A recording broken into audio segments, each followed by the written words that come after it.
We get all the way to 3 map in this series. It's a close one in the end. None other than Winthrop University to take the dub. I'll keep it short and sweet, guys. I am a genius. Winthrop University take it. Y'all were doubters. There they are. They stay in the upper bracket. She's so humble. She's my humble queen. My humble queen. I'm a genius. My humble queen. You know what? I got to give you the props though, Sierra. You saw it. You saw it coming. You had faith. You've had faith in Winthrop, honestly, like throughout this entire split, to be honest. I got to give you props for sticking to your guns because they pulled up. They showed up today up against TSM in this revenge matchup. I'll say I didn't have faith in the beginning. I don't think I predicted them a single time in the beginning, but they made these changes. And since then, they have looked so good. Ali on squad, Flare switching to initiator. And this is a Winthrop University that seems pretty well coordinated and going up against this TSM squad. I mean, Roy, of course, the clear favorites into this. There's this core of this team we've seen so much and are so strong, but Winthrop able to take them down. I mean, honestly, Winthrop University just looked like a really scary team. Yeah, there's some dysfunctions with the way they're playing, like some of their defense sides, but when it comes to the attack side, you can tell the level of confidence, the level of play that they're playing at. It's not fluky. They just have so many layers to the way they're approaching the game. Their compositions look a lot more refined now. It feels like there truly is some sort of fire within the team, and the level of confidence, the level of micro awareness that this team is bringing to the board is impressive, to say the least. I think it's crazy. I feel like it almost makes you wonder, like, is it a case of these teams like Winthrop, like M80, who defeated Rankers yesterday, having more of those reps within that Swiss stage that's giving them this confidence and this experience within the server playing up against each other? Because, again, they've continuously looked like they've been elevating the way that they're playing on the side of Winthrop. And consistent post plants for them as well. You look at that 7 out of 7. Sure, TSM, you know, they had good post plant stats as well. You have to keep in mind Winthrop, they started down initially. This was a map where TSM had a 4-0 start, and Winthrop somehow, you know, they bring it back to 7-5 at the half and then continuously propel themselves forward off the back of that round 10 timeout. They find 7 rounds in a row, and TSM really struggled to stop that bleeding. TSM was 7-2. They literally had a 7-2 lead at one point. And of course, that was Winthrop University's defense side, which can be a little bit awkward on Haven sometimes, especially with Vice. It's just, the Vice meta just hasn't existed long enough on Haven for everyone to have all the defense mechanics down, to be honest. It is a very difficult half. But when I saw the half end, I was like, wait, they have enough rounds going into this attack side. That's enough for them to work. But because now when they're on the attack with the Vice util, with the Yoru, with the Breach, with the Astra as well, there's just so much zoning pressure and so much control that is just, and just like post plant power that they have. Yeah, I think even on defense, it took them a while to figure it out, just being able to, you know, go for a little bit more of that map control, not giving TSM as much respect as I think that they were early on in that first half. And then that complete shift, like you were talking about, on the attacking side. I think Winthrop had really great timings. We kept seeing moves taking those opportunities as well. But Flare is a player that we have had our eyes on, I think, throughout the entirety of today. But on Haven especially, he looked absolutely insane, managing to bring out even 3 clutches for this team. His impact for this squad has been absolutely incredible. It's especially funny because Flare was somebody that even at the early on in the day when we talked about these changes was someone that, Roy, you had verbal that maybe we hadn't been talking about as much, hadn't seen as much from. So then to have this huge step up, especially now here in this map 3, I think is insane, and definitely an impact too that when we are looking at a game where TSM at one point was up, could have gone a very different way if that isn't the performance coming out. Yeah, I mean, Flare just played phenomenally well. I think there's so many layers to it as well. The fact that he's not only popping off statistically, but the util that he had, the timing of it all, the way he was using his drone, the way he was just allowing Winthrop University to flow throughout all the phases of the round. That is really the true strength of the initiator role, right? It's like you just have so many tools. So the fact that he's maneuvering that and putting up the stats that he is incredibly impressive, especially against such a hot TSM. Because they came in, we thought they were one of the best teams in the league, and look at them now. They absolutely got destroyed by Winthrop University. So now I am happy to talk to Winthrop University and talk to Flare, who is ready now for our post-match interview. Big congratulations, like huge victory coming out here. Like, how do you feel not only making it to playoffs, but taking down TSM? Feel great, considering the first match where we went against TSM, we just got completely destroyed. But after today, I feel like we're just better. Like we just want a revenge.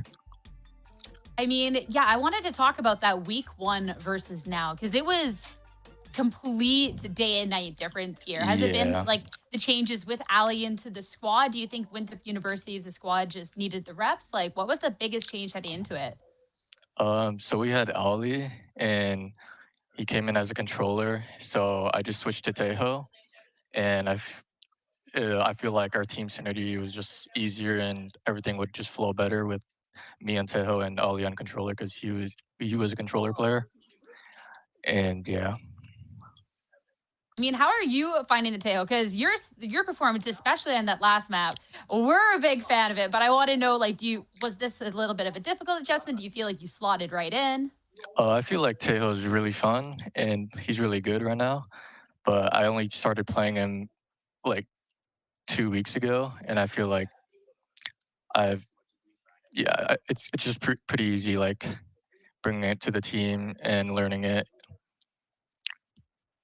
I mean, that just means that in the future, we're just going to see more and more. And now I want to talk about this Winthrop University squad in this playoffs in general, because I feel pretty safe to say that a lot of people think that you're the biggest underdog in all of this, especially with their early split performances. I want to know, do you think that the other teams are kind of underestimating you a little bit in this playoff run?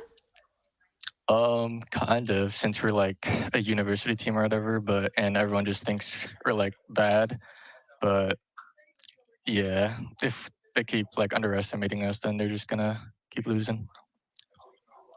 I love that. Last but not least, next up, you're going up against Qbert Academy. Any thoughts? I think Cubert's really good, and I think it's gonna be a fun game. I have no like bad blood against them. No bad blood against anyone. I think everyone's good. I'm definitely excited to see you face off against them, especially on the heels of today's performance. Player, All right, congrats thank yet you. again. Have a good night, okay? Thank you. You too. Thank you. Thank you. What a crazy match. The playoffs has only been like top tier craziness, expect the unexpected at any point, and still one more match on the day. Quick break, and after that, our last quarterfinals match. Stay tuned.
Hello, everyone, and welcome back. One more quarterfinals match here in Valorant Challengers.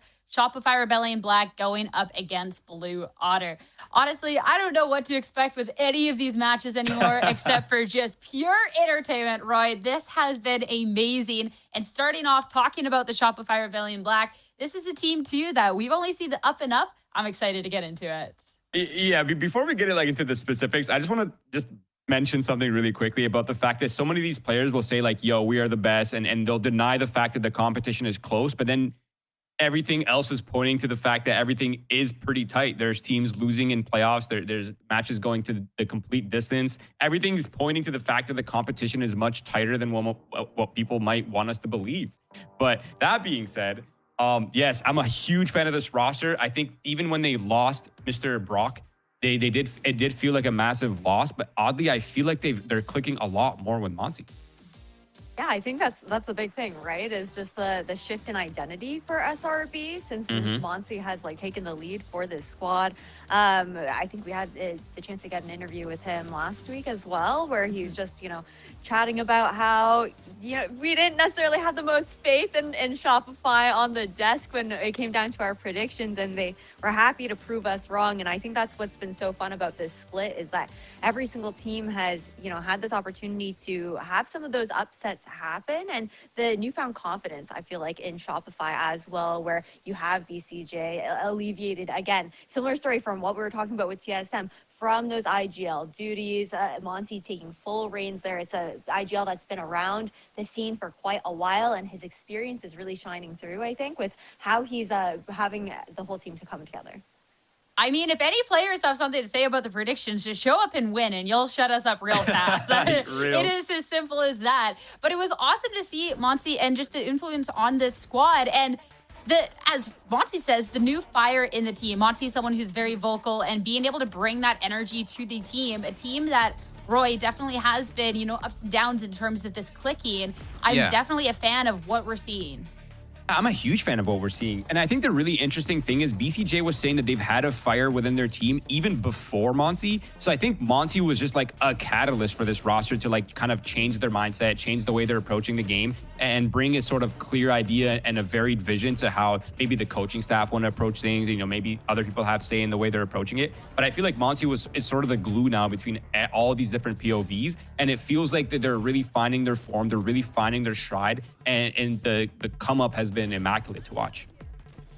And for a team that is then losing such a big member so late into the split and then switching IGLs, I feel like it's very easy that a team could have fallen apart in those situations. But for Shopify Rebellion to go through all of that here, Ash, and then come out stronger on the other end, I think is really exciting. And I don't think then we've even seen them at any sort of final form, because this is all so new and so fresh. Looking back at the game history, what they've gone through, it's so weird because like looking at that beginning half, like that's a different team. That's a different story. A completely different story. The team that 2-0 to M80 is not the same team that went 1-2 up against Burger Boys in the first round of the Swiss stage. And we keep talking about the difference that Monty has made. I think that what's important to remember is that this core of Shopify Rebellion in Black has been strong throughout. Again, it's just a different voice. It says a lot to the experience, again, of Monty to be able to slot into the system that was already created by this team and take down an M80 that we thought would be honestly even better with the expectations, considering Seto was just coming in for the fray.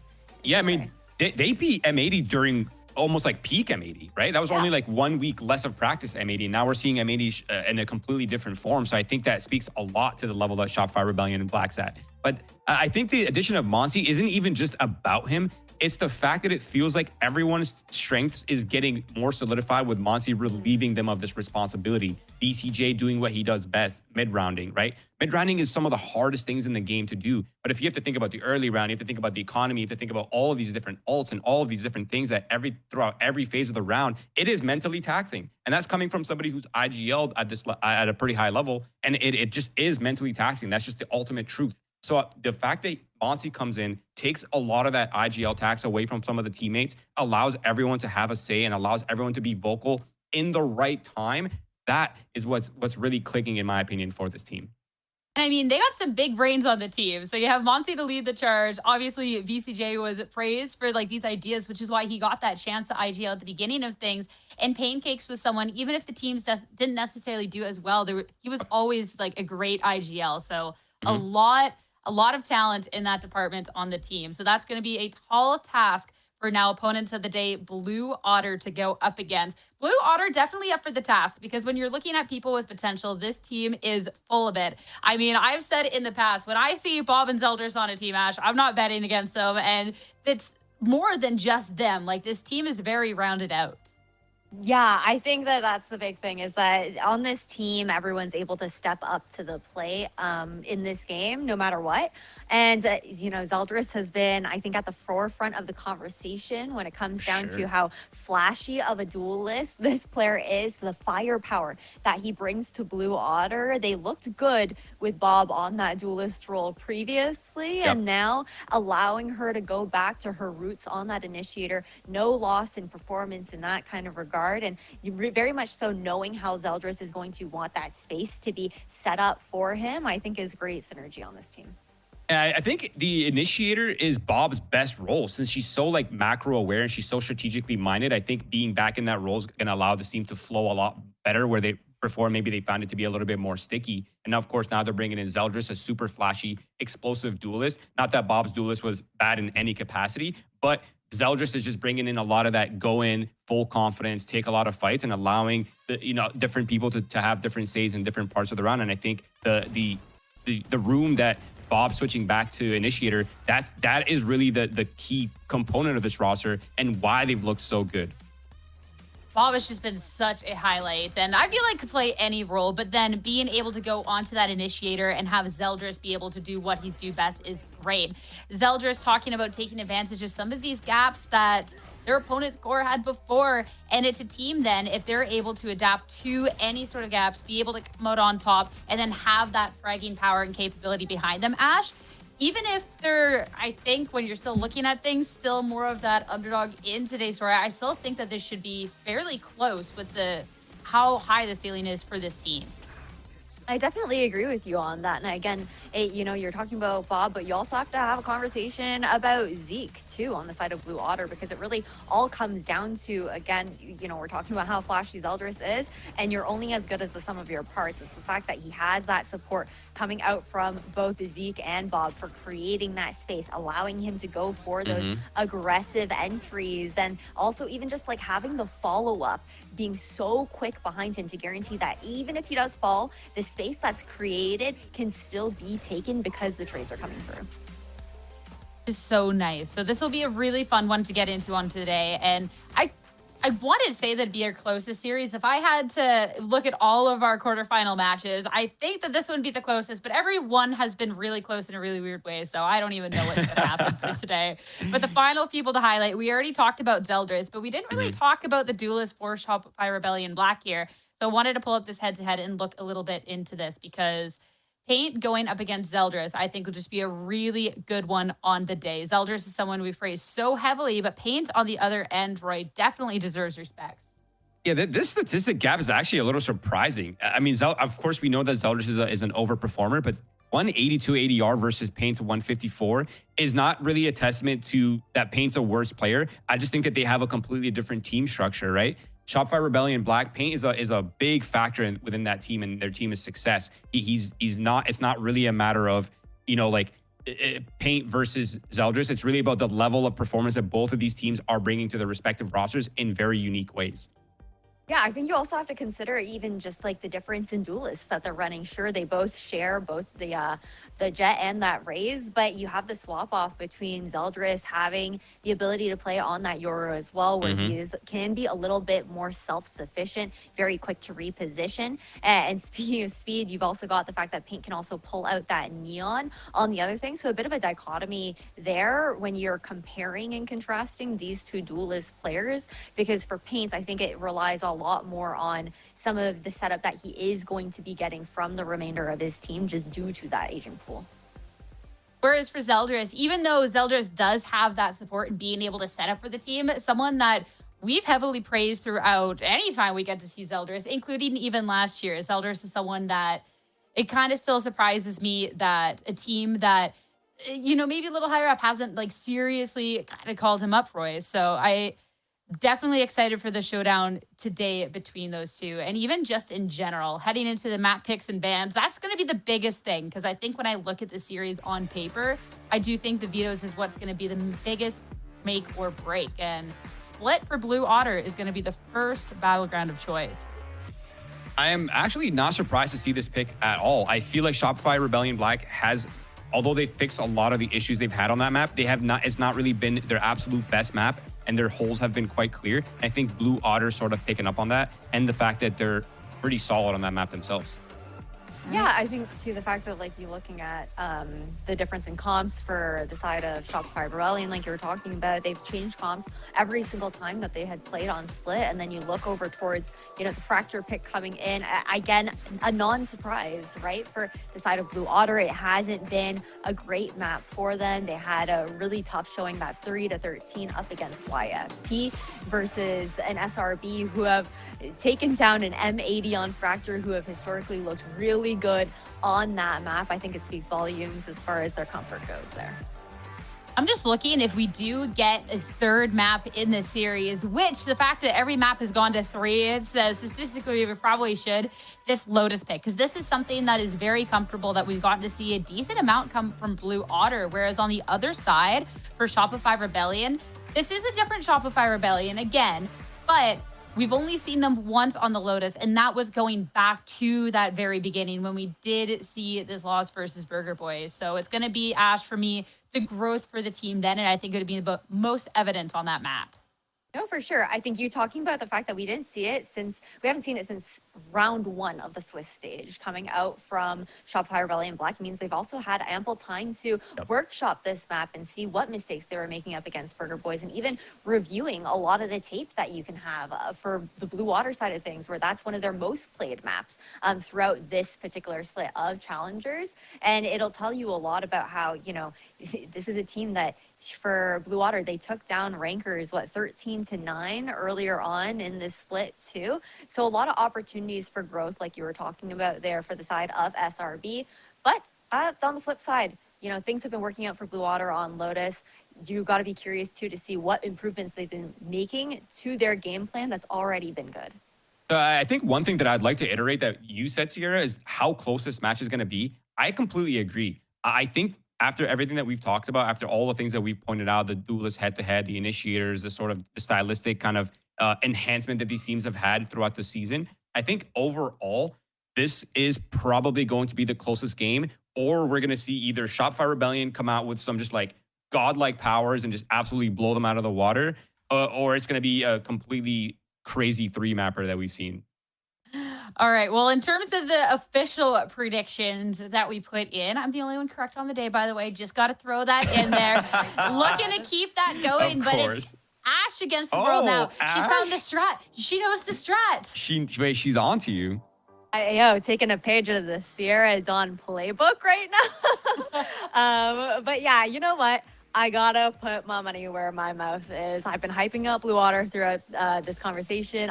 That's no shade against SRB. Like, I really like the new Shopify Rebellion that we've seen under the helm of Monsi. But for me, in Zelda's we trust. Okay. I don't blame you for that, because last time when Blue Otter took down Core, I said that I was never betting against Elders and Bob. So to backtrack on that feels so bad. But I just think with the Shopify Rebellion Black that has gone through the changes, then have just started to click so much better. Yep. I feel like it would be dismissing that recent growth that we've gotten to see by saying otherwise. But I still, I actually put a lot of thought into this one. I didn't just click the predictions button and move on with my life. This was tough, Roy.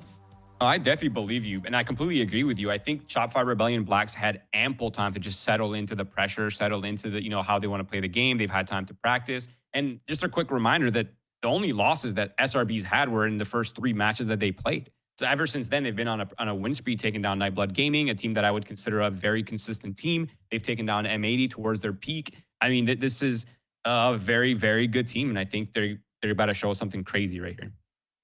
I think, too, when I look at the map vetoes, I think it kind of solidifies my choice just a little bit. Because when we're talking about Shopify Rebellion Black and that evolution, sure, if you look on paper, their recent split performances, it might be like, oh, dear goodness, this isn't a great one to start. But it was a Nightblood they lost to in overtime. OT. It was a paint that dropped 34 kills. So when you're looking at that Duelist going toe-to-toe, I don't know. This is going to be explosive and fun. So let's head into the agent select and start getting that official, because on the side of Shopify Rebellion Black, Roy, when they've been switching things up, that included the comp for this map. So I don't know exactly where their mind is headed at today.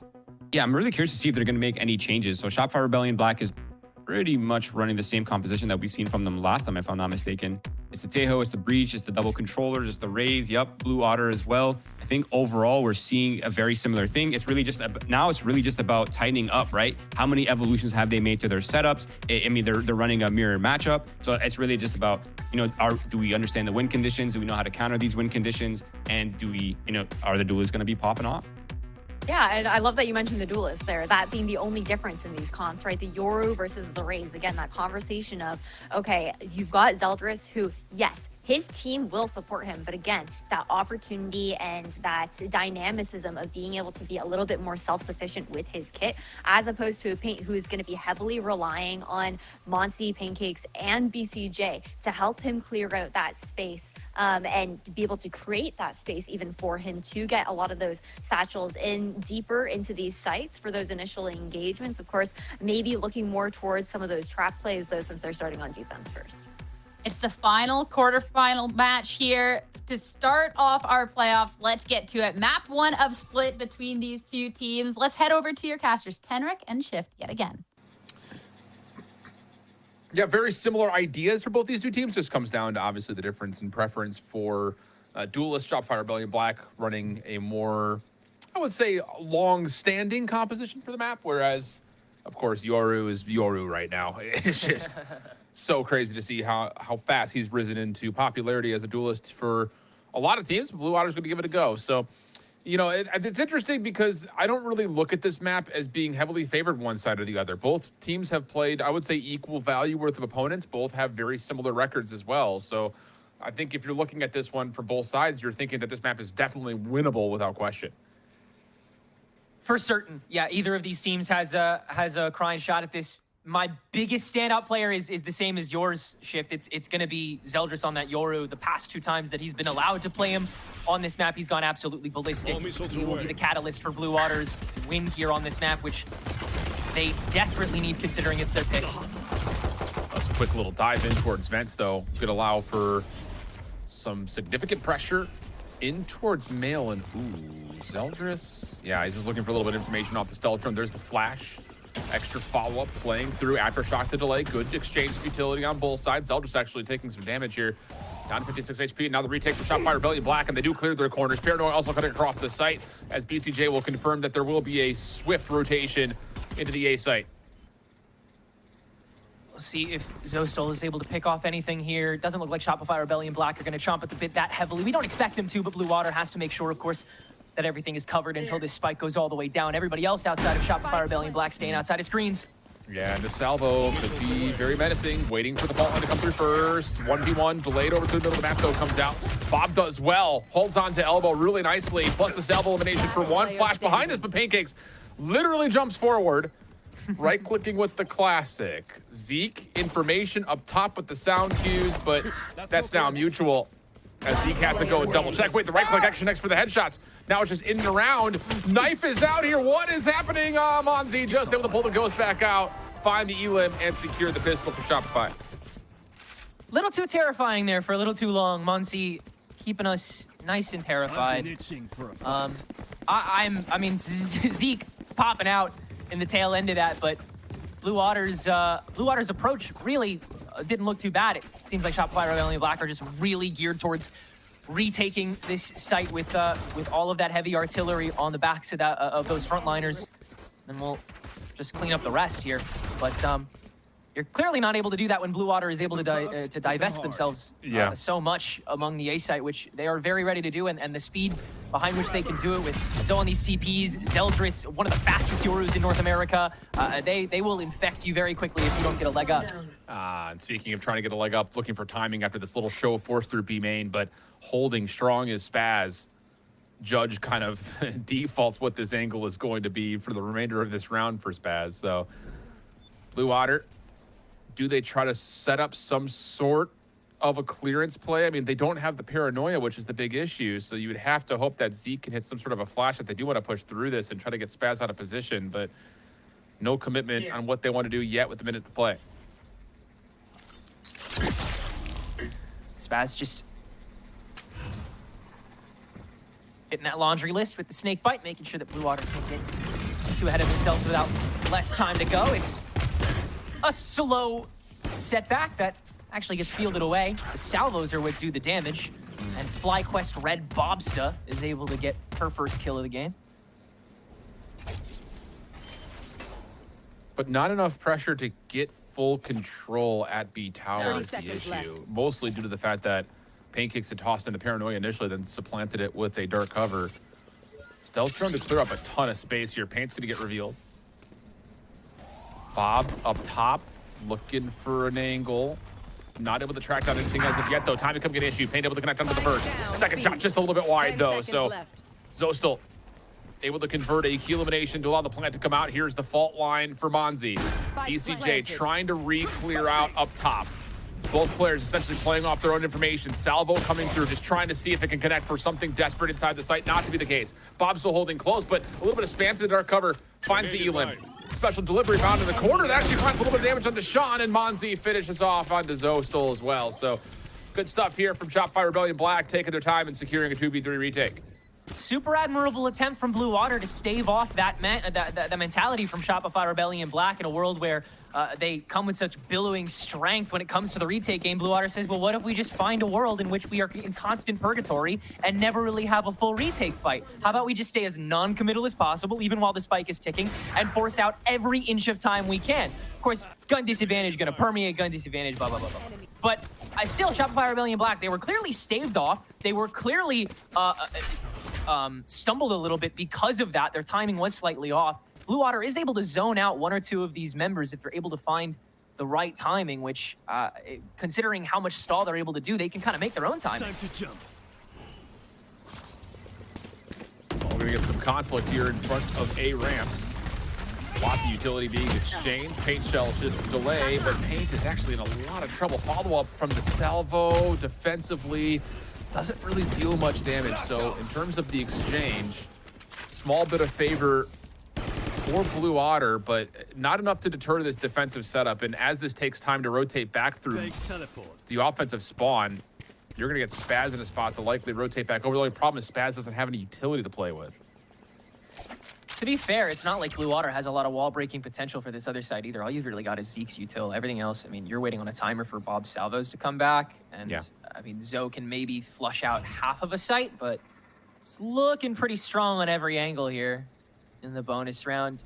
Blue Otter's main stack still over on A with the spike. Shopify Rebellion, they have really read it almost too well. And they are mega stacked in the doldrums of A. Be ready to intercept this. None of this extra homework that Blue Otter is going to have to do for themselves in the tower. SRB ain't worried about all that. They're worried about holding on to these guns. So let's make sure that these crossfires are clean and these shots are deadly. Yeah, the thing about this, though, is that now that you've cleared tower, you can throw fault line salvo combination in towards backside elbow. But Paint, Spaz, beat the timing, find the first eliminations, and everything just falls apart from there.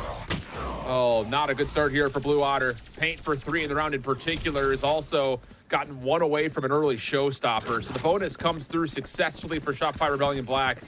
And yeah, that's just, I mean, Blue Otter, you should have all the info. I mean, you clear out tower, you should be looking at a salvo fault line combo towards elbow, but it just does not get there in time with Shopify just forcing the fight first. I'm amazed that Shopify were the ones to end up being the aggressors a little more heavily there. They reopened their own vulnerable corner that, like, Blue Otter had narrowed them down to, almost like a bear trap reopening right as you were about to go pick it up. It was a really great just swallow from Shopify Rebellion that had everyone firing at the right times. Gun dip no longer an issue this time, and Paint's gonna get that opening frag. Paranoia for the offense, looking to commit a little bit further in towards B main. But again, all it takes is a dark cover to block the entryway, especially with one more player still holding on the close corner. But a key 1v1 lurking win from Sean allows a chance to quickly rotate through sewer. And Shondex, with playing off their own wall, could actually clear off the majority of A heaven as well. So this is looking decent for Blue Otter to find a desperate rotation back into A. Yeah, a lot of space already cleared up. These stealth runs in this tournament have been so integral to re-clearing out these sites after these Challengers teams place so much heavy pressure on one side at a time. Spaz opener, Paint just gonna let the showstopper fly so that no one gets excited on Blue Otter, but he'll actually end up isolating himself in order to find some purchase with it. He does not, but we're on. Bob damage, rolling thunder for the offense, pushing this off as the Paranoia was cut through, so that's gonna be one of those retake tactics already staved off.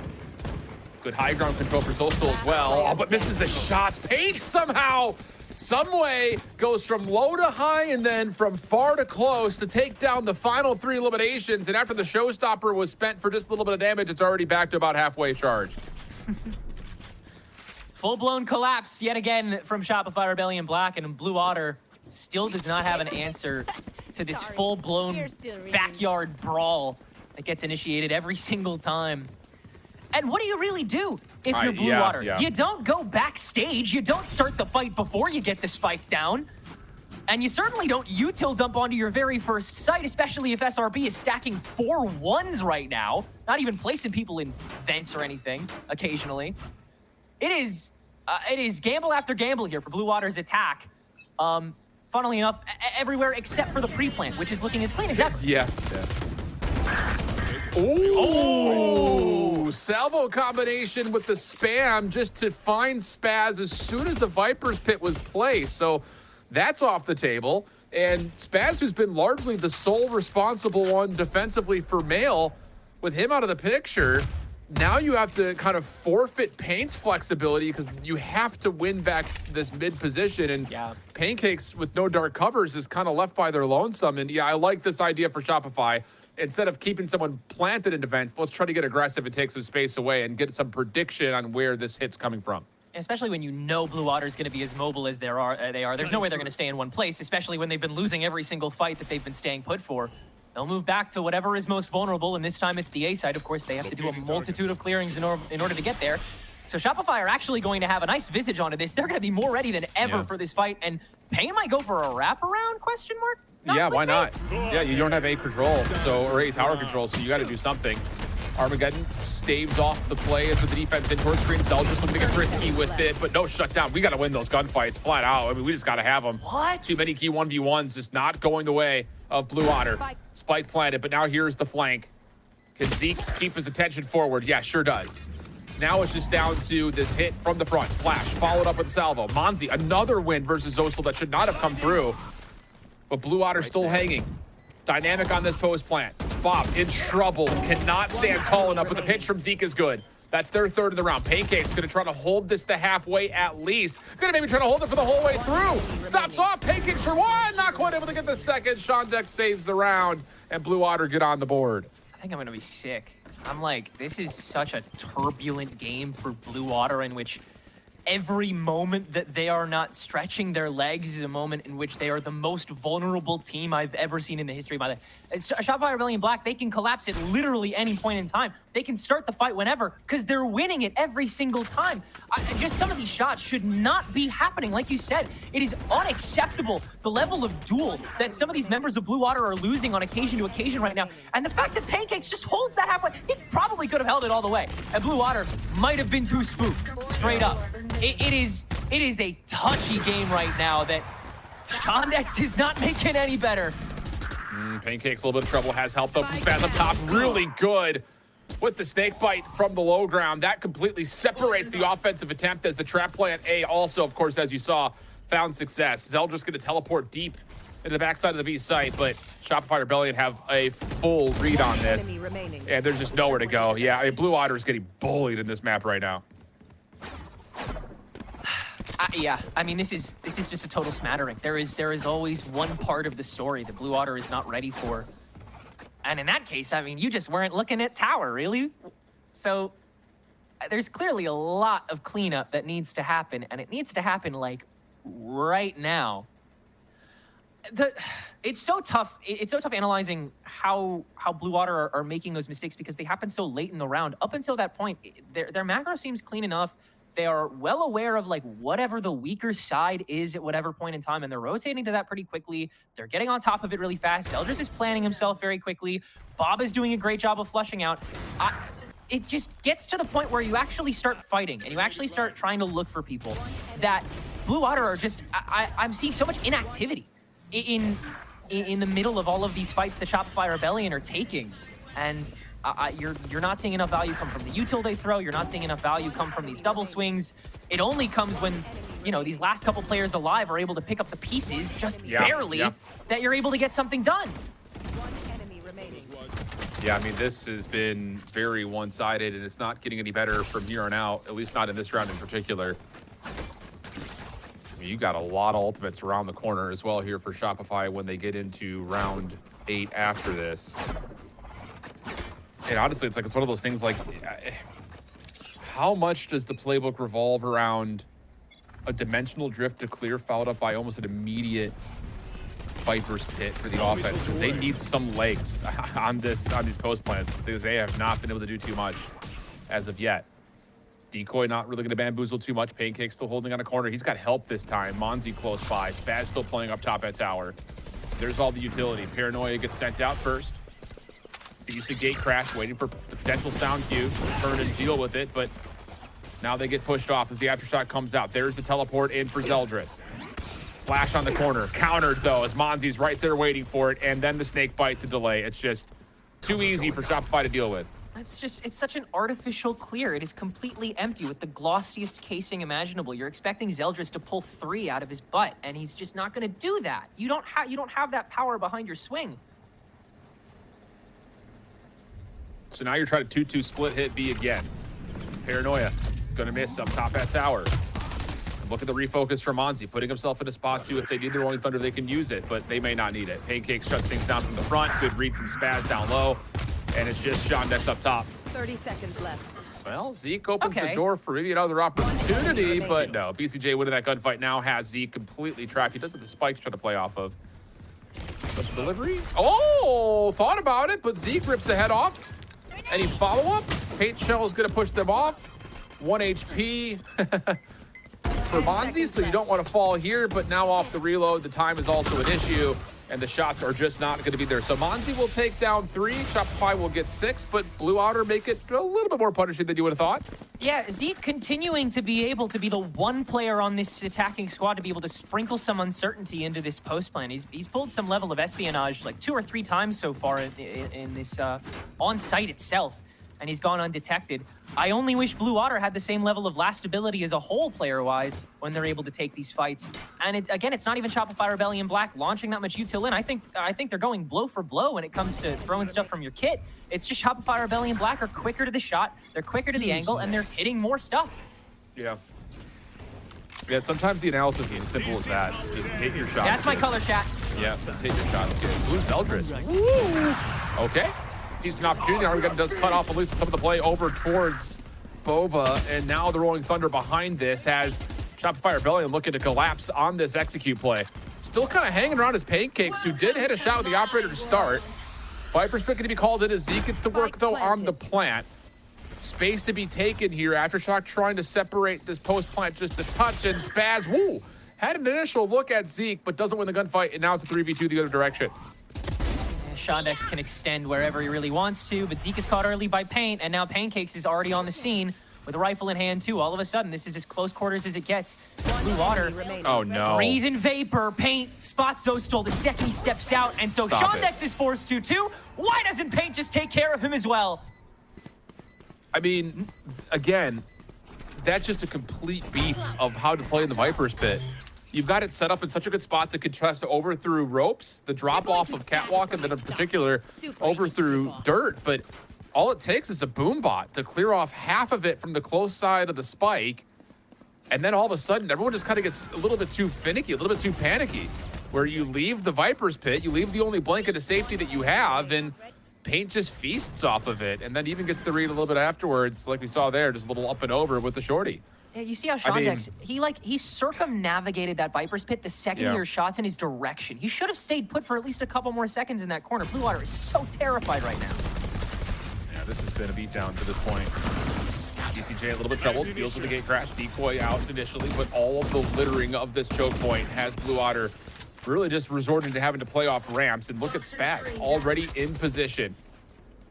Has a stake fight still to play with, try to delay and just make sure everything stays clear from the front. Also has his own wall to play off of once again as a stealth drone will just check to see if anyone's there. And yep, now they know for a fact that ramps is completely vulnerable.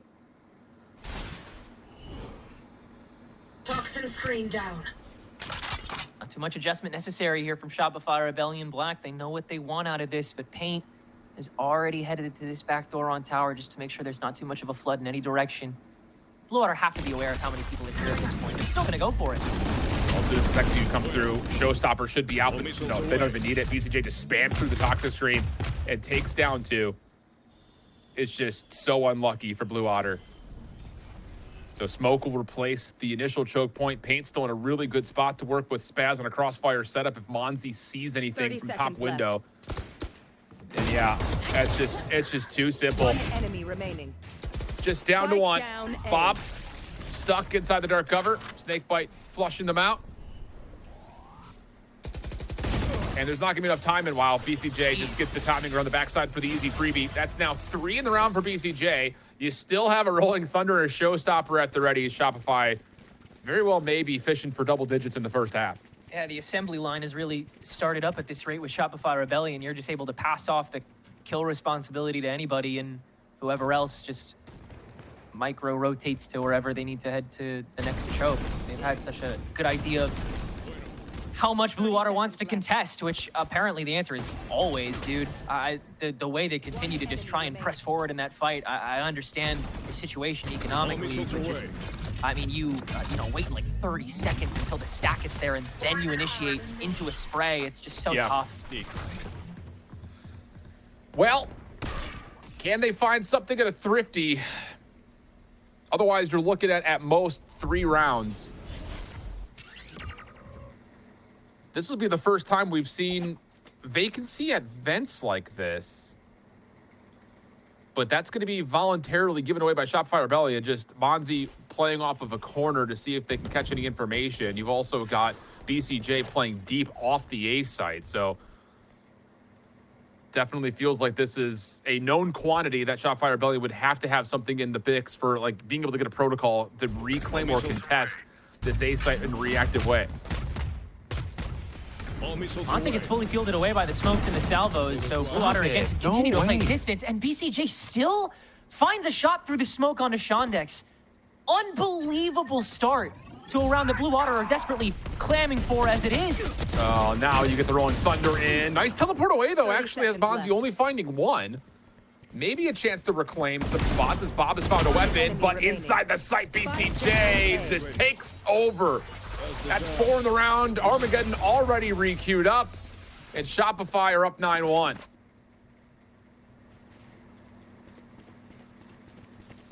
That's BCJ popping off finally. This game has been very consistent with these openers, but hasn't gotten as active in the kill feed as he certainly like to be. Good to see him have a chance to be able to actually hold down a site and get a full sight line before the rest of the team eats away at this crowd for him, which they've really gotten to do. I mean, you're playing Teo, you're gonna be playing for the furthest most of the time, and everybody else from SRB is so lit right now that you don't really need to do too much more, but still BCJ is such admirable work from him. Oh, mercy me! Everything blows up, everything explodes. Wow. And Spaz even gets a read to the playthrough mid. Oh, not good. Initially, you thought the flash idea to kind of spam through that back screens position on B was gonna work out. But now the desperate rotation towards A has to come through. Monzi is going to find timing here into Shondex. And these last 2 members for Blue Otter are completely separate. Zeldris may catch a 1v1 here. Paint seems to want to give it a go. Monzi quick to make sure there's not a rotation back off this position at A, at least for now. Oh, and this is just going to come down to timing. And Monzi finds a perfect read on the situation. Zoe, last one left.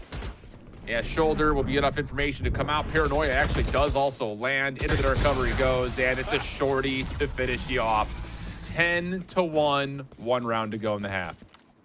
Last round before the And what have we really learned, right? I mean, what have we accomplished as Blue Water making our way onto site when we're just losing the fights, when we're losing the swings back in? I mean, how much studying are you going to be able to do going into the swap? What can you fix? There really isn't much to. The stacks are fine, the rotations are fine, calling's fine, up until you start, 3v5ing, and then it's a little... True, yeah. It's just, I mean, again, this is just map number 1, but this is Blue Otter's selection, and it's so weird that this is the 4th, 5th versus 5th seed, and we're getting our biggest blowout yet in the 3-4 matches that we're having here in Winners Round 1. That is not how I saw these first 2 days going.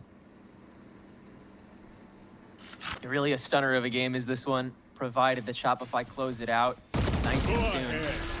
Which, stacking an 11th on the board would certainly be helpful in Zeldris' first attempt at a TP. This round is quickly stifled away again, and they still can't fully punish the guy. I mean, you don't make any progress. what is I don't understand that usage of the Armageddon in the backside of the site when you don't even have clearance up towards top tower or at the choke point. So Monzi, who's supposed to fall to that, he stays alive. Zoe can't quite teleport away. And now it's just down to one. It's just Bob in the corner. Guardian shot does land, but still a lot of work to be done, including recovering the spike first and foremost. 30 seconds on the clock to do it. Both salvos 30 back. seconds left. Pancakes having to stay uncertain, but Monsi can just watch your high ground back up again, so this should be the coverage you need. Opening shots, just a little bit too low. Looking to try to clear off the side as Pancakes up top for an 11-1 half. Switching sides. So Blue Otter are going to have to win the pistol and the anti-eco, and there very well may be a couple of the 4 spies in the mix if they were to pull this one back. Golly. Tenric, Yeah. 5 and 24 combined for Zoestal and Zeldris. You ain't gotta do him like that, man. But yeah, Zeldris being at the bottom of this really speaks to where Blue Otter is faltering, because that's not the case when Blue Otter wins. I'll tell you where Zeldris is, at the very tippity top, like 10 kills ahead of everybody else. This is a stunning lack of damage and ground and intel and everything made by this Duelist. I'm really not sure who's primarily at fault for something like that. I don't know how much confidence he's giving himself or whoever is calling it for him, but there is just never enough behind these TPs to make it worthwhile. And another 2-for-1 that Zeldris is now gone for. Paint's already in sight. Zeke hanging on, spammed out by the Frenzy. 3v2 situation. Shondex and Zoestal could be trying to play this from opposite angles. Spaz not initially checking, and gets one shot out before dropping 2v2. Zoe also able to find Pancakes by surprise, leaving on Monzi by himself. 2 flashes to play off of. Also has Shondex low in health. Crossfire set up, and okay. Blue Otter do survive through the pistol. Nice little 2v3 moment there as well. Gets them in the mix. Kind of. Bit of a meditative round there from Shopify Rebellion. A couple moments where we were staring into space a tiny bit. Just not enough checking to go around, and Blue Otter are able to take swift advantage of it. Well timed. And well fragged. 21 HP separating them, and a probable 13-1 though. So you can bet Shopify Rebellion are going to stay disrespectful on these execs with Paint, getting the amount of height that he did on that entry. Yeah. One enemy remaining. I want to go back to the point though, and again, I don't want to sit here and just like talk, negatively in certain ways, but just to kind of throw the comparison and talk about like overall what's happened through the Swiss stage. Zeldris is your number 2 rated ACS and KD leaderboard. Yeah. Like right up in the mix with Kane, who has been unbelievable. So it's just so odd to see this. Specifically on Yoru, specifically on Split too. It's Correct. like this Thank is you. this is his stomping ground. Yes. And he is completely flubbing. Or flubbing. Rest And I of think Blue this Water is though. Yeah, so there's just a level of like they just haven't been able to set up Zeldris in the normal ways that we had seen from before. Yeah. Now this round should be pretty comfortable. 2v3 moment. BCJ does have weapon to work with, tries for the transfer, but doesn't have the ammunition to finish off either kill. So that's a little bit more like it. Blue Otter able to survive, collect the Spectre, a Bulldog, and hold on to the Outlaw as they go into their bonus, which needs to be a purchase, by the way, as well. Yeah, we've got to continue full sending here as Blue Otter. It is just nonstop go, go, go. And to be fair, that's what they were able to manage to a degree on these opening rounds, is just getting a little bit ahead and stalling SRB until you could gain that control. But it still had to come from disadvantage. It still had to come from taking fights that Shopify was sort of handing to you to give back. Yeah, a trade war that Shopify, they could actively win at like a moment's notice too. So still walking on eggshells going into this bonus and beyond. Yeah, the purchase is formidable, like we mentioned, though. It's going to be a Judge and a Vandal that's purchased behind the 3 aforementioned weapons. And there may be some sort of a set play here towards B main, trying to maybe get some intel before the wall goes up from the offensive perspective. And the decoy will also come through here. It's not going to fool anybody, but does at least throw some consideration to the direction of Shopify's offense.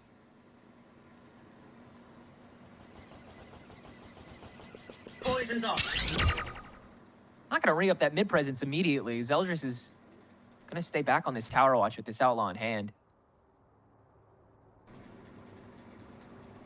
big hole here from Blue Otter on the A site, and it seems like they're going to try and reset their presence up here, but that stealth drone should get picked up, so we should see, yeah. Shondex is going to start waltzing back over, which means Shopify will start going towards that lean on A. Yeah, that's a really good adjustment in the mid round here for Shopify. You know for a fact that Blue Otter are not going to allow tower to stay open for free. So when you don't see anything, you're banking on some sort of a rotation away from the backside of A, and they may have predicted that correctly. Zeke on site with a Spectre is not to be taken lightly, though, especially with the kit that's still available. 30 seconds left. Salvo, fault line trying to come through. He survives it. Also delays the hit in through main.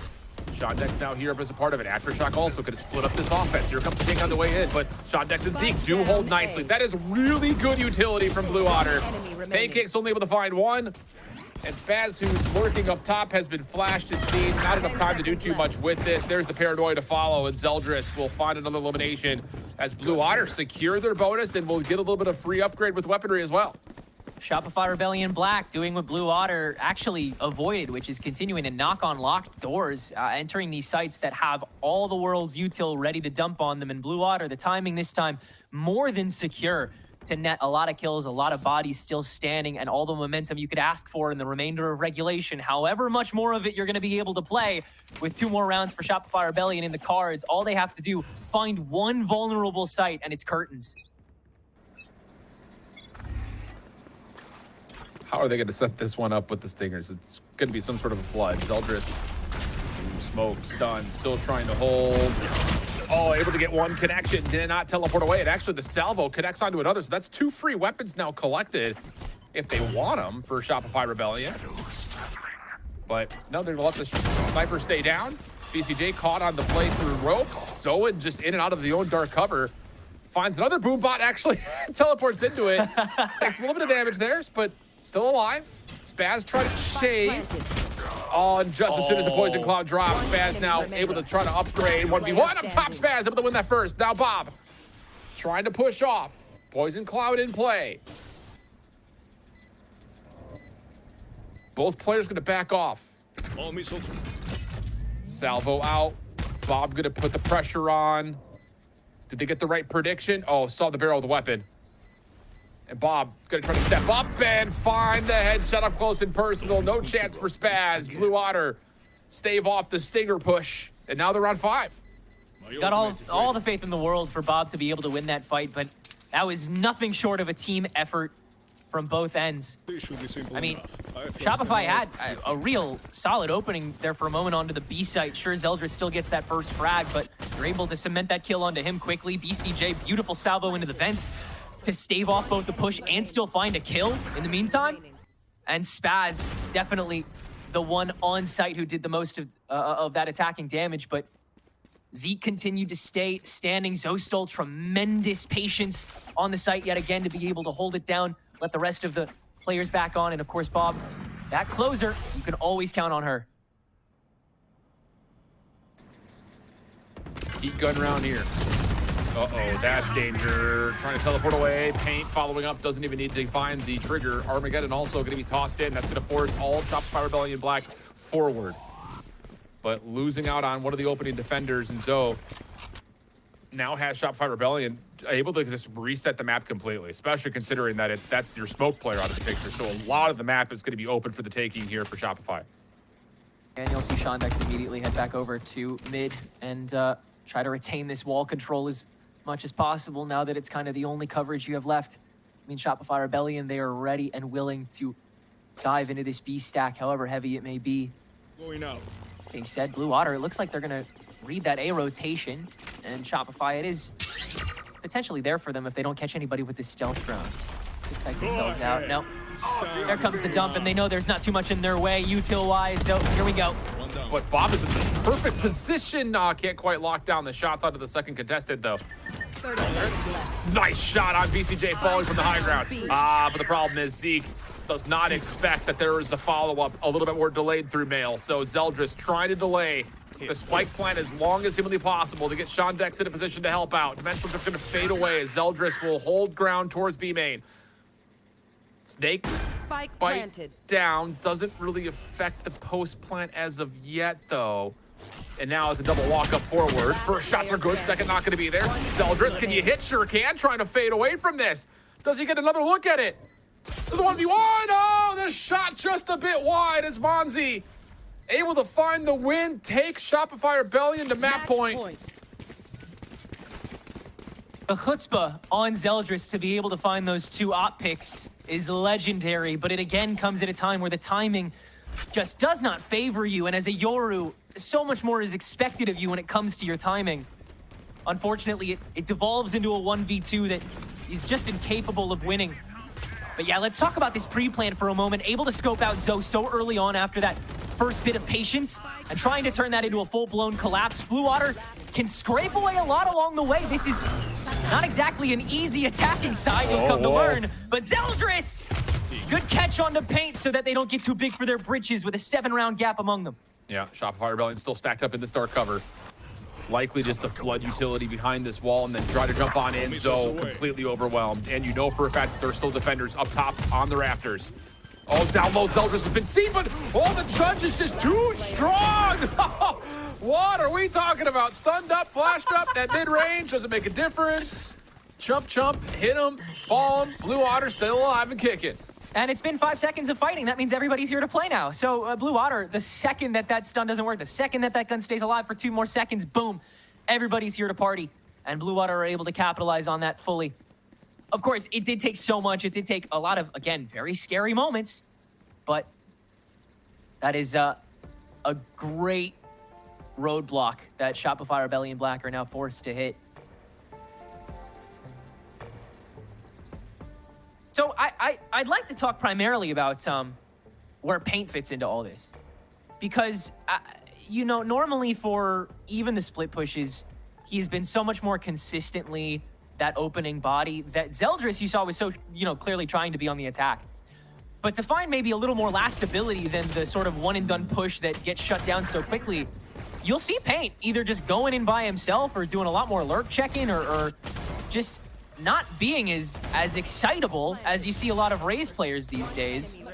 And I gotta say, I don't know if it gels completely with Paint's playstyle. If anything, I kind of want Paint to go in a little bit more. Yeah, I mean, it's a tough call. Because, like, you know, you do have this moment where, you know, especially in that last round as an example to it, like, you break the timing completely. It's just Zeldris has a shotgun and you just can't hang on. They're trying to break the Viper's pit there. So, like, I understand the idea. There's not a lot of opportunity for follow-up, but, yeah, there is a level of the combination between Monzi and Paint has not been as effective as you would normally assume would happen between a Raze and a Breach in particular. Snake fight up top. Here comes the hit very quickly for Shopify. No nonsense. 2 stingers and a frenzy. Monzi able to combine for 2 eliminations with Pancakes.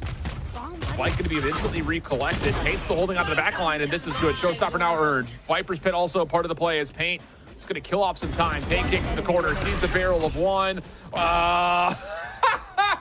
That is a Rosa squared ult right there. He threw it into a decoy, took himself out, but it doesn't make a difference. Zeldris will still drop it. It'll be a 13-6 Shopify Rebellion. Take it away, Blue Otter's map selection. Sure, if that's the round of all rounds, this game that you decide to be your last, sure, why not? SRB go for the full rush down. They find those early kills, and they're able to spin it up into the spider's web that they had so often on that first half. They definitely did have us there for a moment. Blue Otter fizzling out over and over and over again. Signs of life displayed, though, in that second half that we will hopefully see carry over into map 2. Very well might, but Shopify Rebellion off to the races early, following up just with what they need in the second half. Has Blue Otter, I'm sure, sweating right now with Fracture as map number 2. Definitely going to be compelling, definitely going to be interesting. Let's see how these 2 teams square up when we come back after the break.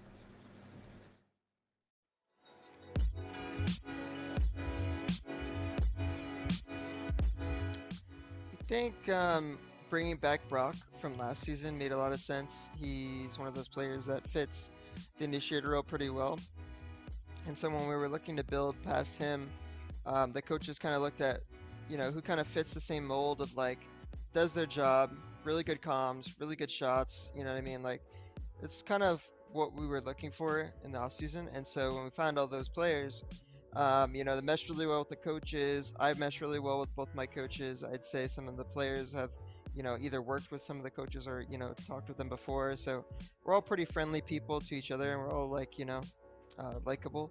So when we go into this thing, we knew like we were going to be committed from the get-go. Like, unless something seriously goes wrong and some player just stops caring, which I don't really see with this group, we should be fine and we should be just full steam ahead. So I think for us from the get-go, it's always been just improve as this 5, really focus on like this 5 and being like the best 5 you can and go all the way to Ascension.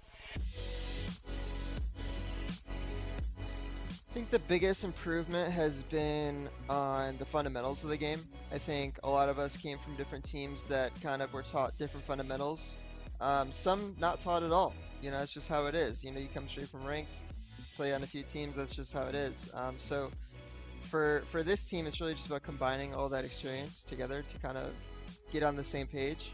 And that leads into our struggle. I think that was our struggle in the beginning, is just trying to get on the same page at all times. I think the view that each of us have on the game had been slightly different because we came from so many different teams.